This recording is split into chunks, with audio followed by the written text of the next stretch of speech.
Et non, ce n'est pas Gérald Darmanin qui propose gentiment un HLM à une habitante de Tourcoing, c'est bien Gavroche Podcast. Nous vous retrouvons dans ce nouveau format que vous connaissez désormais puisque c'est notre troisième, consacré au candidat à l'élection présidentielle qui a désormais lieu dans 17 jours précisément, au moment où nous enregistrons ce podcast. Donc je suis, comme les fois précédentes, toujours accompagné de mon comparse Alexandre. Bonjour. Salut, très enchanté de réaliser ce troisième numéro en ta compagnie. Merci beaucoup. Et donc aujourd'hui, nous allons parler de Yannick Jadot. Yannick Jadot, le candidat écologiste à la présidentielle, qui aujourd'hui pointe à environ 5% dans les sondages, ce qui est un score plutôt faible, mais on en reparlera. Alors, on va s'intéresser un peu à la biographie d'Yannick Jadot, donc, qui est né le 27 juillet 1967 à Clacy-et-Thierret, dans l'Aisne. Il a grandi donc avec des parents enseignants dans une fratrie de 4 garçons en Picardie. Il a réalisé des études d'économie à Paris-Dauphine et il s'engage politiquement, tout d'abord dans le mouvement associatif, en participant à la création de l'association La Déferlante, suite au mouvement étudiant contre la loi de Vaquet. Ensuite, il va continuer son engagement associatif jusqu'à être nommé en 2002 et jusqu'en 2008 directeur des campagnes de Greenpeace. C'est notamment pourquoi il était connu avant de faire de la politique. Et donc, si Yannick Jadot indique que dans un premier temps, il avait, dans sa jeunesse, distribué avec sa mère des tracts pour le parti socialiste, il adhère aux Verts en 1999, dans le siège de la campagne de Daniel Cohn-Bendit aux élections européennes. En 2002, il fait le lien avec les organisations altermondialistes pour la campagne de Noël Mamère aux élections présidentielles de 2002. Noël Mamère qui à l'époque avait réalisé un peu plus de 5%, qui est le meilleur score des Verts jamais réalisé à cette élection. Une des raisons pour lesquelles Jospin n'était pas au deuxième tour d'ailleurs, certainement. Certainement, certains accusent Taubira, d'autres Noël Mamère. L'élection de 2002 mériterait un podcast à elle-même et la défaite de Jospin continue de hanter les gens de gauche. Et donc, au terme, il a été, je rappelle, candidat à l'élection présidentielle de 2017. Il s'est par la suite rallié à Benoît Hamon du Parti Socialiste. Et il a dirigé lors des élections européennes de 2019 la liste écologiste qui arrive en troisième position avec 13,5% des suffrages exprimés. Et comme vous le savez tous, il est désormais candidat du parti Europe Écologie Les Verts, du pôle écologiste, en vue de l'élection présidentielle de 2022. Donc après cette longue biographie de Monsieur Jadot, ma première question pour toi Alexandre, qui est désormais rituelle. Alors déjà, pourquoi Yannick Jadot et pour toi, que représente Yannick Jadot ? Bah écoute, selon moi, Yannick Jadot, c'est cette volonté qu'il y a en France depuis une trentaine d'années d'incarner politiquement l'écologie, hein, donc ce qu'on va appeler l'écologie politique à la française. Yannick Jadot est vraiment cet exemple d'écologie politique, mais qui, selon moi, reste une écologie politique libérale, c'est-à-dire qui reste dans la structure du libéralisme. Ce que ça représente aujourd'hui, ce serait, on va dire, un peu l'aile gauche du macronisme.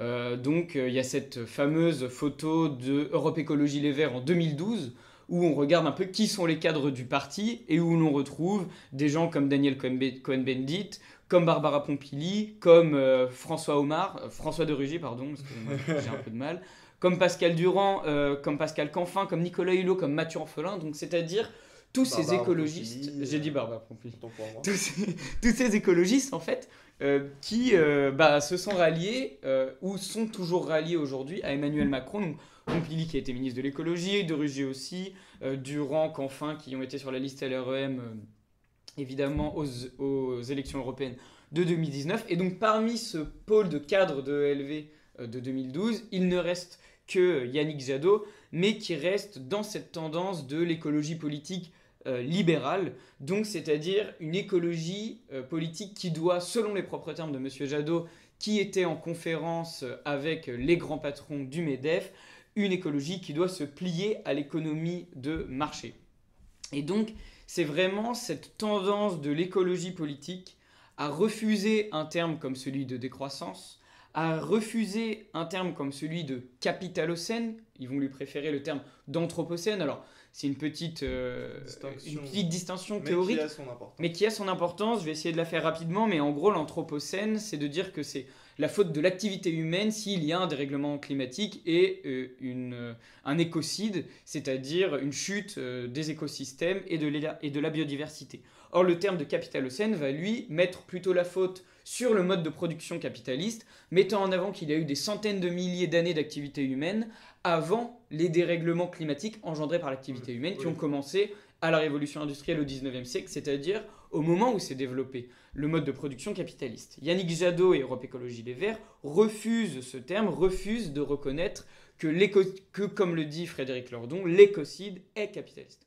Et ça, c'est vraiment un marqueur très fort de l'écologie politique que défend Yannick Jadot, qui reste une écologie politique finalement, donc avec cette posture libérale de l'action individuelle, ou comme l'avait préconisé Pierre Rabhi en son temps, qui est décédé récemment, la stratégie du colibri, c'est-à-dire que si on s'y met un peu tous, finalement, on pourra y arriver. Oui, c'est-à-dire nous sommes tous des petits colibris et chacun, en apportant notre petite goutte d'eau, nous pouvons éteindre le grand incendie. Exactement, c'est une écologie politique qui va prôner l'action individuelle, qui va prôner de trier ses déchets, d'éteindre l'eau quand on se brosse les dents et d'essayer de faire des économies d'énergie en éteignant la lumière ou en baissant le chauffage. En faisant pipi sous la douche, etc. Voilà, et donc en fait c'est l'écologie qui préconise de prendre le vélo pour aller au travail au lieu de prendre sa voiture, quelque chose qui peut avoir ses vertus par ailleurs, mais qui reste, on va dire, le paroxysme de l'action politique selon cette pensée. Et Yannick Jadot... Une écologie un peu dépolitisée même, on pourrait Voilà, dire. exactement, une écologie complètement dépolitisée, complètement libérale. L'exemple que j'adore prendre, c'est celui de mon père, qui trie ses déchets, qui va en transport en commun ou en vélo au travail, mais qui à côté travaille à BNP Paribas, qui est la banque européenne et la troisième banque mondiale avec le plus d'actifs liés aux énergies fossiles au monde. Donc on voit bien le décalage qu'il peut y avoir entre une action individuelle qui peut être bénéfique par ailleurs et la réalité du marché et de l'économie capitaliste derrière. Et donc Yannick Jadot est dans ce courant-là, il est également plutôt du côté du solutionnisme technologique, c'est-à-dire que si l'écologie politique est importante, elle doit se plier à la nécessité de la croissance économique. Donc c'est ce qu'on va appeler la croissance verte, c'est-à-dire une croissance qui pourrait être respectueuse de l'environnement, des politiques publiques qui doivent avoir des versants écologistes, mais où la croissance économique reste la priorité. En fait, Yannick Jadot, c'est un peu un encart publicitaire du greenwashing. Donc voilà, donc c'est quelqu'un qui va, plutôt que de préconiser par exemple une baisse du trafic aérien, attendre que se développe par miracle l'avion électrique ou des solutions qui vont permettre de continuer une consommation et une production équivalente aujourd'hui, mais décarbonée, etc. Et donc il est complètement dans cette mouvance-là, dans cette écologie libérale, et donc selon moi...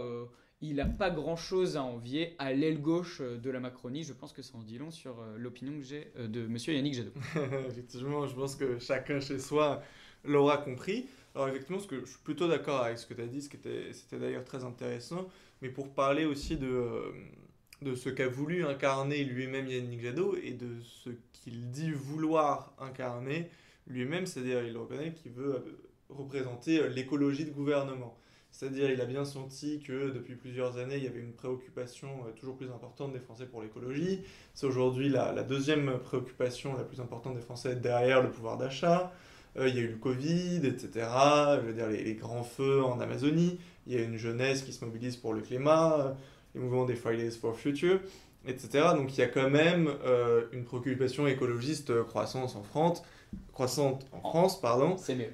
Merci, c'est quand même indéniable et donc effectivement c'est normal pour des responsables politiques écologistes de vouloir surfer sur cette vague avec un bon score aux européennes, qui est historiquement une élection qui réussit plutôt bien aux Verts. On se souvient de la bonne campagne de Daniel Cohn-Bendit en 2009 qui avait réalisé un très bon score déjà à son époque et donc déjà le lendemain même de la victoire, si je puis dire, en tout cas du succès écologiste à ces européennes de 2019, Yannick Jadot annonce dans Paris Match vouloir qu'il y ait un candidat écologiste à la présidentielle. Et en faisant ça, il se met évidemment en avant, comme le chef de file, pour réussir à accéder à la magistrature suprême.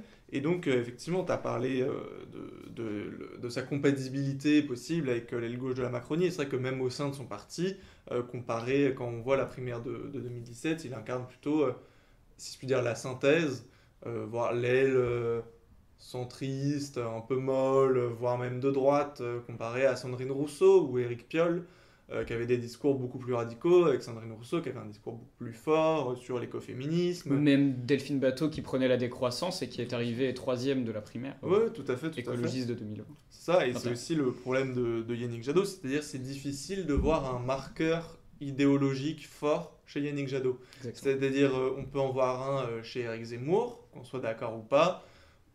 Macron, c'est plus compliqué, mais on voit quand même qu'il est pro-européen, libéral, etc. Mélenchon, bah, c'est la 6ème République, par exemple. Et Yannick Jadot, c'est difficile de voir un marqueur idéologique très fort. Et donc, en fait, pour moi, avant tout, le but de sa candidature, et de son alliance, le but de sa candidature, pour moi, avant tout, c'est d'éviter que Jean-Luc Mélenchon se retrouve au second tour de la présidentielle. J'ai rappelé qu'en 2017, Jadot s'était allié avec Hamon qui avait un programme quand même qui était beaucoup plus radical, avec le revenu universel, qui était un marqueur très fort. Alors aujourd'hui, le programme de Jadot est socialement beaucoup moins généreux, beaucoup moins offensif, si je puis dire, que ne l'était celui de Benoît Hamon, beaucoup moins radical que celui de Benoît Hamon en 2017. Et en fait, pour moi, le but, c'est surtout d'éviter, comme Anne Hidalgo, en fait, c'est surtout d'éviter que Jean-Luc Mélenchon soit au second tour de la présidentielle, pour qu'ils reconstruisent la gauche sans eux, en position de force, après 2022, ouais. Alors que les deux se sont écroulés. Et je trouve qu'on le voit bien dans leurs récentes attaques sur ces supposés liens, ces supposées amitiés, admiration pour Vladimir Poutine. Voilà, je trouve qu'on voit bien leur stratégie là-dedans, quoi.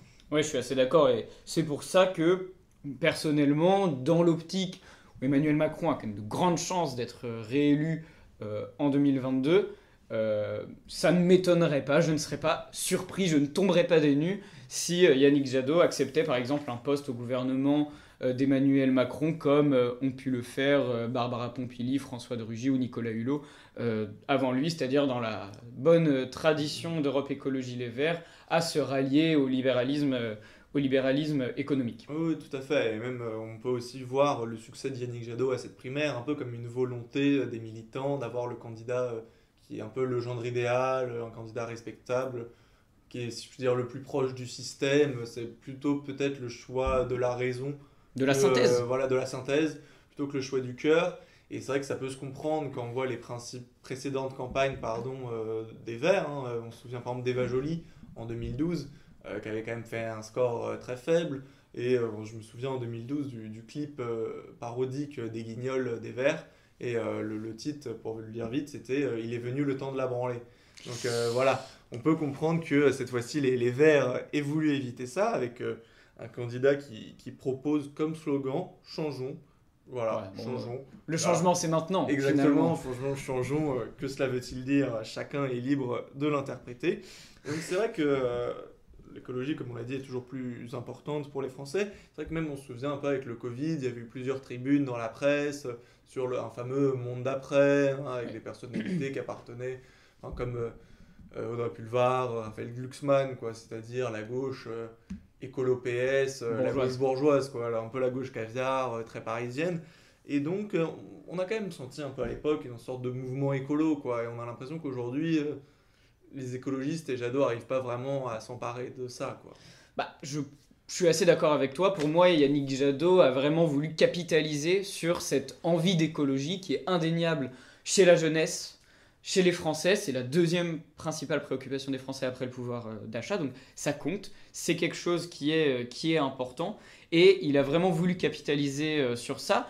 Surtout que cette capitalisation a commencé pour lui avant la crise du Covid. Oui. Puisque déjà en 2019, tu l'as rappelé en introduction, il a fait plus de 13% aux élections européennes, c'est-à-dire qu'il s'est vraiment placé comme la principale force d'opposition dans le cadre de cette élection particulière, comme la principale force d'opposition. Comme le RN est arrivé premier, à cette élection, de fait, manifestement, l'écologie politique était, si je puis dire, un nouveau courant, la nouvelle principale force d'opposition. Et il a voulu se placer comme une alternative au nouveau dualisme Le Pen-Macron qui avait C'est mis en place en coloré, 2017 voilà, et qui continuait en 2019, exactement. Dynamique qui s'est d'ailleurs confirmée avec les élections municipales de 2020, où Europe Écologie Les Verts a gagné énormément de grandes villes dans des alliances souvent avec le Parti Socialiste ou même avec le Parti Communiste, mais où les Verts se sont placés indéniablement comme l'une des forces majeures et incontournables de la vie politique française, notamment à gauche, dans ce type d'élection, avec un électorat jeune, un électorat urbain, indéniablement urbain. éduqué. Voilà donc ce que on pourrait caricaturalement appeler la gauche bobo vélo. Mais pour l'élection présidentielle, on voit bien que cette dynamique s'est complètement effondrée. Plusieurs raisons à ça, selon moi. Déjà, on a quand même toujours ce côté barrière de verre, plafond de verre, pour les écologistes dans une élection aussi importante que la présidentielle. Alors, on peut critiquer l'importance qu'a pris l'élection présidentielle au sein des institutions de la Ve République, c'est ce que fait la gauche et notamment Jean-Luc Mélenchon, mais mine de rien, à un moment, à la présidentielle, il faut voter pour un candidat en particulier. C'est l'élection qui rythme complètement la vie politique française depuis plus de 50 ans. Et bien, les écologistes, ils ont ce plafond de verre. Il y a ce côté où confier un mandat local ou européen à un parti comme Europe Écologie Les Verts, ça va, ça passe. Mais où les présidentielles, c'est quand même du sérieux. On voit par exemple que la primaire citoyenne des écologistes, si elle s'est bien passée, si elle a permis des débats apaisés et intéressants à certains égards, ça n'a pas pris. Les audiences à la télé n'étaient pas bonnes, le nombre de gens qui se sont déplacés pour voter n'était pas très élevé comparé aux primaires citoyennes précédentes qu'il y a pu avoir en 2012 ou en 2017. Et la dynamique de Yannick Jadot à la sortie de cette primaire, elle s'est jamais confirmée. Il n'a jamais été plus haut que 11% dans les sondages. Benoît Hamon, à la sortie de la primaire citoyenne du PS en 2017, il monte jusqu'à 16%. Il s'effondre, certes. Mais à un moment, il monte jusqu'à 16%. La dynamique Jadot, ça n'a jamais été plus de 10-11%. Donc c'est quand même extrêmement, extrêmement faible, avec aujourd'hui cette dégringolade où il passe carrément en dessous du seuil des 5%. Et donc en fait, on voit que l'écologie seule, puisque c'est vraiment sur ça qu'il axe son programme, l'écologie seule ne mobilise pas pour une élection présidentielle, ne mobilise pas en elle-même. Et donc, on voit par exemple qu'un candidat comme Jean-Luc Mélenchon arrive beaucoup plus, et même comme Fabien Roussel à certains égards, ils arrivent beaucoup plus à intégrer l'écologie au sein d'un programme économique, social et de politique internationale beaucoup plus large que Yannick Jadot. Il y a cette phrase qui revient souvent pour les détracteurs de gauche de Yannick Jadot qui est « l'écologie sans social, c'est du jardinage ».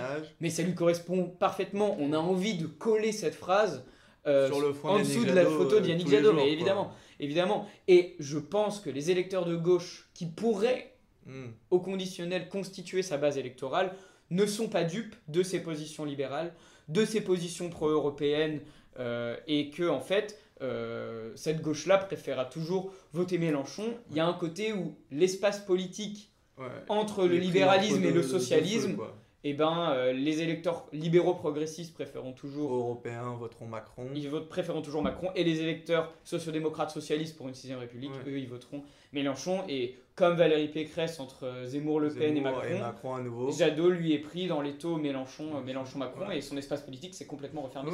Et c'est vrai qu'il n'arrive pas à s'en défaire. Là, je vais citer quelques chiffres, mais on voit bien que sur le plan de la radicalité à gauche, il était complètement dépassé et dépouillé même par Mélenchon, d'un électorat jeune et qui est surtout sensible aux questions sociétales, donc le genre, le féminisme. Et qui a peut-être voté Europe Écologie Les Verts aux européennes ou aux municipales. Tout à fait. Même, c'est les questions de rapport à la République. En décembre 2021, chez les moins de 35 ans, Jean-Luc Mélenchon comme Yannick Jadot faisaient 13% d'intention de vote.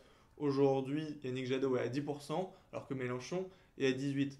Et pareil, à gauche, la glissade est également forte. En avril 2021, Jadot il captait 20% du vote Mélenchon de 2017 et 32% du vote Hamon. En décembre 2021, donc quelques mois plus tard, il captait 16%, soit 4 points de moins du vote Mélenchon et 28% du vote Hamon. Aujourd'hui, il capte 11% du vote Mélenchon, soit moitié moins que ce qu'il avait il y a un an, et 26% du vote amont.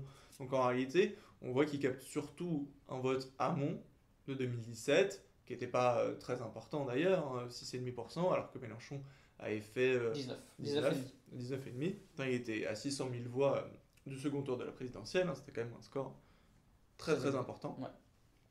Et donc on voit bien que Yannick Jadot s'est complètement fait dépouiller, quoi, et il s'est fait dépasser par sa gauche, par Mélenchon, qui lui a piqué tout un électorat. Ça c'est quand même clair et net, et je veux dire Mélenchon en plus fait toujours des succès importants chez les jeunes.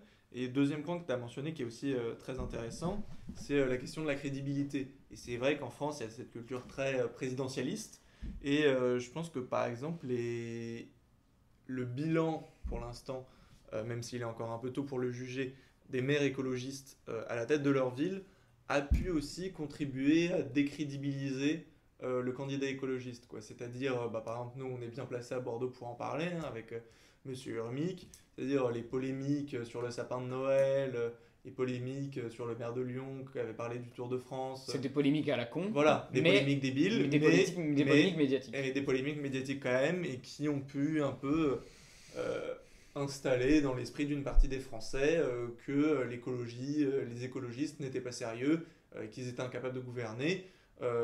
Puis on dit souvent que les écologistes en réalité sont des pastèques, c'est-à-dire vert à l'extérieur et rouge à l'intérieur. C'est plutôt l'inverse. Voilà, c'est-à-dire même au fond, Jadot est plus un melon, c'est-à-dire vert à l'extérieur et orange, la couleur du MEDEF, à l'intérieur. Donc en réalité, c'est aussi pour ça qu'il s'est effondré. Et dernier point, très vite, c'est les conflits internes, évidemment. Et comment ne pas en parler, son adversaire à la finale de la primaire écologiste, Sandrine Rousseau, qui est souvent moquée sur les réseaux sociaux, etc. Parfois à raison. Mais... Parfois à raison pour des sorties polémiques qu'on ne recitera pas ici, ce n'est pas le lieu. Mais donc il y a aussi eu des conflits internes très importants. Et tout à l'heure on parlait de Jadot comme un peu le maître de la synthèse. C'est un peu ce qu'était Hollande au Parti Socialiste en son temps, quoi. C'est-à-dire Jadot c'est le nouveau maître de la synthèse. Et donc on peut se demander même si EELV, Europe Écologie des Verts, n'est pas devenu le nouveau Parti Socialiste, quoi. C'est-à-dire aujourd'hui, ils veulent être la nouvelle grande maison commune de la gauche.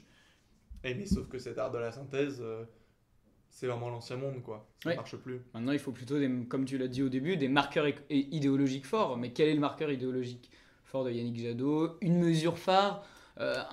Non, c'est l'écologie, voilà. Bon, alors, qu'est-ce que ça veut dire? Si on prend ces mesures précisément, il y a des choses intéressantes. Ouais. Hein. Par exemple, sur le plan institutionnel, moi je trouve assez intéressant ce qu'ils proposent. Hein. Par exemple, élire le président pour 7 ans, donc revenir au septennat, la proportionnelle aux législatives, introduire le droit effectif de pétition au Parlement et dans les collectivités, autoriser le RIC, même l'autonomie de plein droit en Corse. Hein. Voilà, par exemple, des choses comme ça peuvent être intéressantes. Il y a aussi par exemple la légalisation du cannabis. Il y a quoi d'autre? Reconnaître le crime d'écocide, hein, comme tu l'as dit. Respecter la loi de 1905 scrupuleusement, bon ça c'est plus classique. Hein, et par exemple, baisser la TVA à 0% sur les produits issus de l'agriculture bio. Donc bon, il y a quand même des choses dedans. Moi je trouve ça assez intéressant sur le plan institutionnel. Mais c'est vrai qu'il n'y a pas non plus de mesures phares ou de grandes idées quoi, qui pourraient un peu emballer et mettre du souffle dans cette campagne présidentielle. Ça fait quand même très bonne vieille social-démocratie à l'ancienne, mais dans un cadre où le rapport de force... Il y a un côté 2012, quoi. Ouais, il y a un côté très François Hollande, quoi. Vraiment. Et finalement, c'est cette bonne vieille social-démocratie, mais rappelons-le, dans un cadre où le rapport de force est quand même largement en faveur du patronat et du capital. Par exemple, sur la légalisation du cannabis, on pourra en revenir parce que c'est aussi une mesure proposée par Mélenchon, mais moi je me pose vraiment la question, et c'est ce que j'évoquais aussi au début, c'est une légalisation avec un vrai contrôle du marché par l'État, une vraie régularisation des politiques en faveur de la prévention, des vraies prises en charge des toxicomanes comme des malades, etc.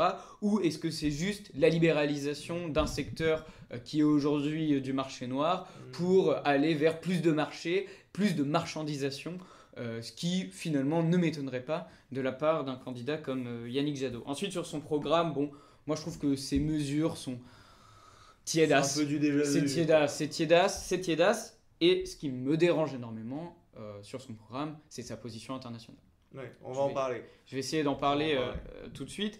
Bon, déjà, il est pro-Union européenne. Ouais, À fond. c'est comme les écologistes, hein, c'est un peu. Voilà. Europe les Écologie Les écologistes, Verts. voilà, c'est Il est pro-OTAN. Hein. totalement. Il disait en C'est un 2019. atlantiste. Voilà, il a dit en 2019 que l'OTAN était une coquille vide. Bon, il a rapidement retourné sa veste. Mais ça, même Macron l'a dit, c'est-à-dire Macron a quand même dit que l'OTAN était en état de mort cérébral, parce qu'il y a quand même eu une critique très violente de cette institution. Et puis derrière, derrière, rien, les actes quoi. ne suivent pas. Voilà. Et donc, il est dans son programme pro-OTAN.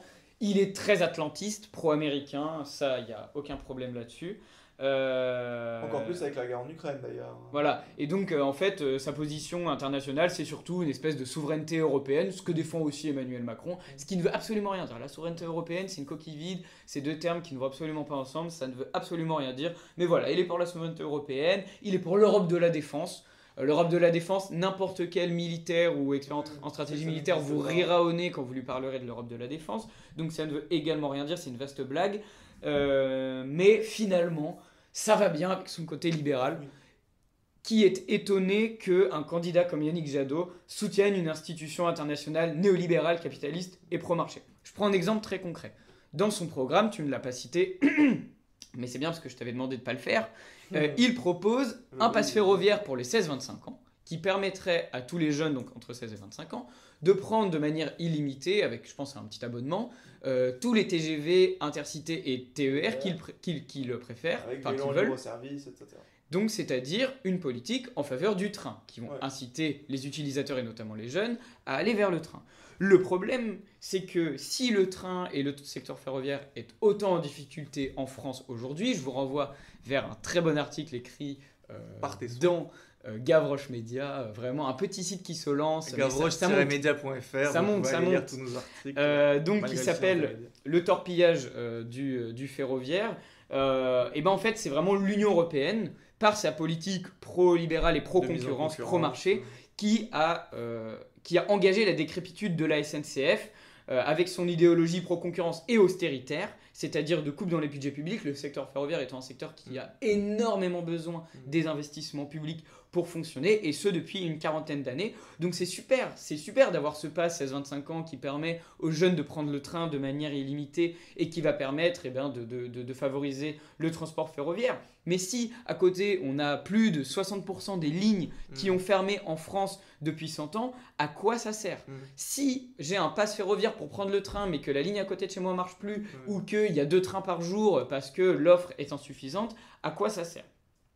Donc, je pense que c'est une mesure très concrète, et c'est un exemple très concret, qui montre complètement un peu la dichotomie et l'espèce de paradoxe qu'il y a dans la candidature de Yannick Jadot. Et puis alors, sur sa position donc pro-atlantiste, si Europe Écologie Les Verts est historiquement un parti plutôt pacifiste, Yannick Jadot est un va-t-en-guerre chevronné, qui s'est réveillé ces derniers temps. Là. Avec, il a vu évidemment l'invasion de l'Ukraine par la Russie comme cette espèce de bénédiction pour pouvoir défendre une position pro-OTAN, pro-américaine et donc anti-Mélenchon, hein, parce que quand il attaque Jean-Luc Mélenchon sur ses positions, enfin sur ses accointances avec Vladimir Poutine, voilà, c'est quand même une aubaine pour lui et pour Madame Hidalgo, mais il n'a pas, par exemple, reconnu en 2020, à la fin de l'année 2019, le coup d'État réalisé par l'extrême droite bolivienne soutenue par les États-Unis et la CIA. Il n'a pas voulu qualifier ce coup d'État comme un coup d'État.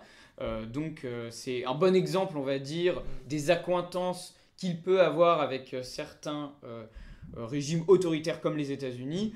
Et en fait, finalement, Yannick Jadot, c'est quelqu'un qui a une vision un peu bisounours des relations internationales, avec d'un côté les méchants régimes autoritaires, la Chine et la Russie, c'est pas des gentils. Alors effectivement, ce sont des régimes qui ont énormément de problèmes, qui sont des régimes autoritaires. Il y a la question ouïghour. C'est un dictateur, tout à fait. Il y a un génocide des Ouïghours. Voilà, et ça, on peut reconnaître le courage quand même de personnes comme Raphaël Glucksmann, comme Yannick Jadot sur cette question en particulier. Il n'y a pas de problème. Mais ça n'empêche pas la Chine qui fait travailler les enfants dans les usines, la Russie qui est également un pays extrêmement autoritaire. La censure d'État contre les artistes. Il n'y a pas de souci, mais il faut aussi reconnaître que les États-Unis où l'Europe, ou la France peuvent Tout à aussi fait, avoir tout des à fait. positions autoritaires, des positions néocoloniales. La France a été récemment classée parmi les démocraties défaillantes. Oui. Il va falloir aussi faire cette autocritique, bon, à cause d'Emmanuel Macron évidemment, mais voilà, il faut être capable de faire cette autocritique, et il faut que M. Jadot comprenne qu'en relations internationales, il n'y a pas les gentils et les méchants, Ouais. il n'y a pas le blanc et le noir, il n'y a Ouais. que des intérêts qui sont souvent nationaux, et dans lequel il n'y a que des intérêts nationaux, et donc une souveraineté nationale. Et donc sur sa position va-t-en-guerre, je citerai les mots très justes du poète Alix Mathurin, plus connu sous le nom de rappeur Kerry James, qui disait « Ils pensent la guerre mais ne porteront jamais le treillis. Quand on manquera de cimetières, ils fuiront le pays. » Et je pense que ça résume assez bien la position internationale de M. Yannick Jadot. Ouais, merci pour cette belle démonstration, c'était charmant. Donc Alexandre, merci à nouveau pour tes brillantes interventions, toujours aussi pertinentes que drôles. Donc c'était notre troisième émission, notre troisième podcast.